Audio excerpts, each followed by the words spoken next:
তো hello everyone, welcome back to our channel. আমি সায়ন, তুহিন তাতাইস ফ্যামিলির।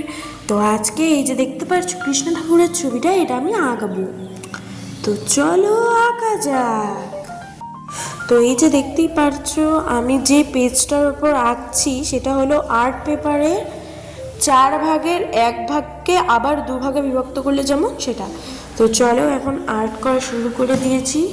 প্রথমে শ্রীকৃষ্ণের বেসিক লাইনগুলো ড্র করছি। এবার ড্র করার পরে শুরু করে দিলাম আসল কাজ। এখন আস্তে আস্তে ধীরে ধীরে শ্রীকৃষ্ণের আমি ভ্রু, চোখ, নাক সব কিছু বানিয়ে ফেলেছি, দেখো তোমরা সবাই। এবং কমেন্টে জানিও কিন্তু আমার যে এই ভিডিওটা কেমন হয়েছে, প্লিজ একটু জানিও। তো দেখো আমার আঁকা হয়ে গেছে। আমি না মাঝখানে ঠিক করে ক্লিপগুলো নিতে পারিনি, মোবাইলে একটু সমস্যা হয়েছিল, তো ভালো করে ক্লিপগুলো নিতে পারিনি। কিন্তু পরে আবার দেখো তোমাদের দেখিয়েছি কেমন করে এঁকেছি আমি। এই হচ্ছে আমার আর্ট। এ দেখো আমি এগুলোও না এঁকেছিলাম। তো এগুলো যখন আমি আঁকতাম তখন আমার চ্যানেল ছিল না, তাই আমি এগুলো তোমাদের সাথে শেয়ার করতে পারিনি। তবুও দেখো তোমাদের দেখাই আমি এগুলো এঁকেছি।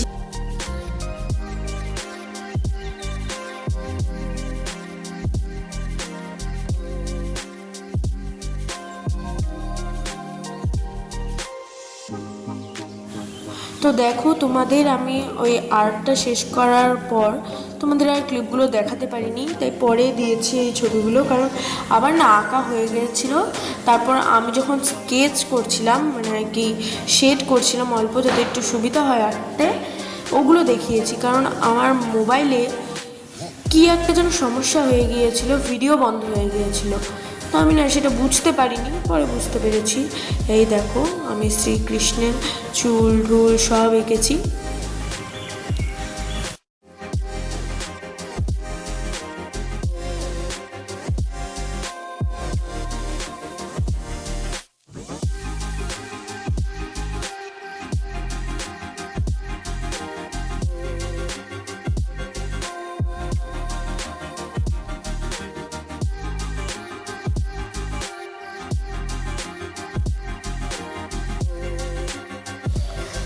তো এই দেখো আমার আঁকা কমপ্লিট। এখন আমি এতে জল রং করব। তো তোমরা আমার ভিডিওটা পুরোটা দেখো এবং সবার লাস্টে ছবিটা কেমন হয়েছে বলো। এই দেখো এখন আমি রং করা শুরু করে দিয়েছি। আমি এখানে ব্যবহার করছি ডমসের ওয়াটার কালার। কি ওয়াটার কালার ব্যবহার করছি সেগুলো দেখাবো। এখন যে আর্টটা আমি এঁকেছিলাম ওটাকে মুছে কিছুটা হালকা করে নিচ্ছি, যাতে জল রং করতে সুবিধা হয়। তোমাদের যদি বুঝতে অসুবিধা হয় পরে আমায় বলো, আমি ডিটেলসে বলে দেবো তোমাদের।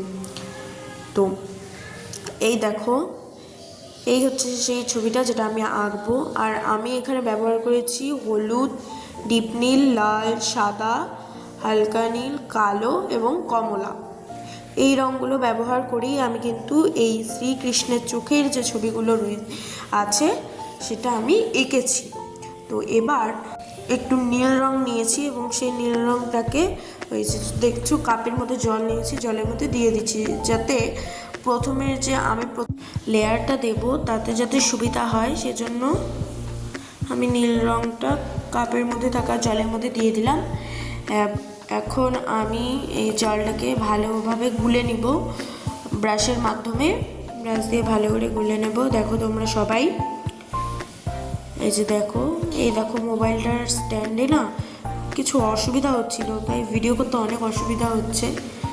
এই দেখো গুলে নিলাম।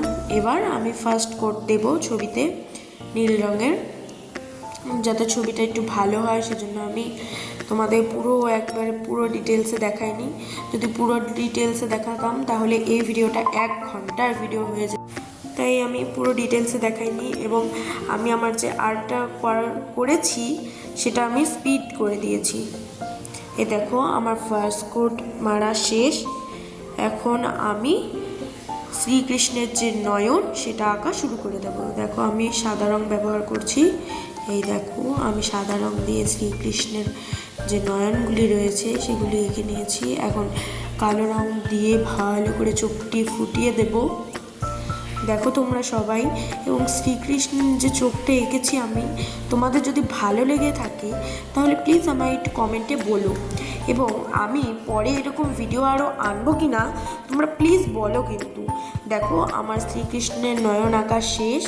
এখন আমি শ্রীকৃষ্ণের যে কপালে যে তিলকটা রয়েছে সেটা আঁকবো, এবং তারপরে শ্রীকৃষ্ণের আমি চুল আঁকা শুরু করবো। এ দেখো আমি শ্রীকৃষ্ণের মাথার যে তিলকটা রয়েছে সেটা আঁকা শুরু করে দিয়েছি।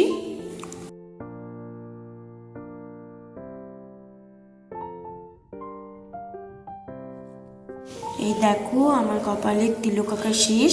এখন আমি শ্রীকৃষ্ণের যে চুলগুলি রয়েছে সেটা আঁকা শুরু করে দেবো।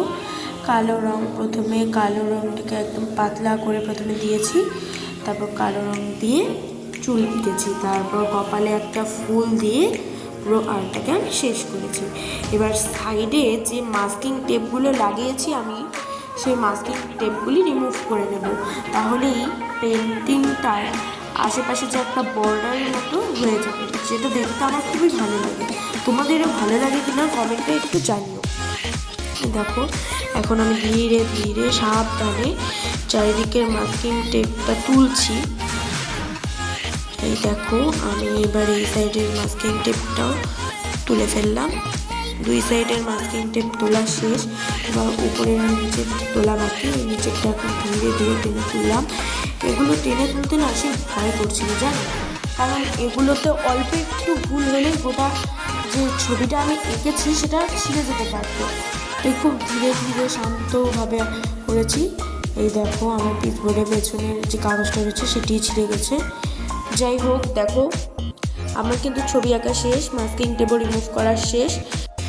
এই দেখো এখন আমার ছবি ফাইনাল লুক। এবং আমাদের চ্যানেলে প্রথম হয়ে থাকলে সাবস্ক্রাইব করে যেও, এবং ভিডিওটি ভালো লাগলে লাইক ও কমেন্ট করে দিও। তো এই অবধি, বাই।